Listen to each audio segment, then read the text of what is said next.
দেখেন, জামাই সারপ্রাইজ দিতে পারে না, এইটা মনে করে মন খারাপ করে দিনটা নষ্ট করার কোনো মানেই নেই। হ্যাঁ, জামাই সারপ্রাইজ দিতে পারে না তো কি হয়েছে, বিয়ে তো দুজনে করছি তাই না?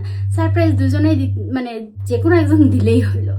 তো আমি ওই জামাই সারপ্রাইজ দেয়নি এইটা মনে করে ওই দিনটা খারাপ করার মধ্যে নেই। আমি প্রথম থেকেই বিয়ের মানে জাপানে আসার পর থেকে তাকে সারপ্রাইজ দিয়ে আসি, আজও তাই করব, এর অন্যথা হবে না। আর সে সারপ্রাইজ পেতে পেতে অভ্যস্ত হয়ে গেছে, সেভাবে আমিই করব।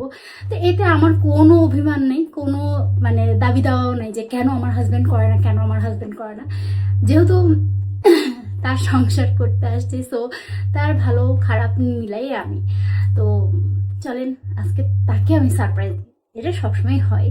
তো যেহেতু আমরা আজকে ঘুরতে আসছি, তো তার জন্য ফুল টুল আমি কিছু কিনতে পারিনি, তেমন কোনো সারপ্রাইজ করতে পারিনি। কিন্তু আমি হচ্ছে একটু ডেকোরেশনের জন্য ক্যান্ডেল আর কিছু গোলাপের পাপড়ি, আর্টিফিশিয়াল গোলাপের পাপড়ি রাখছিলাম। তো আমি একটু ঘর সাজায় রাখছি, এটা এখন জ্বালাবো, জ্বালানোর পর সে এসে দেখে অবাক হয়ে যাবে, সারপ্রাইজ হয়ে যাবে। ওই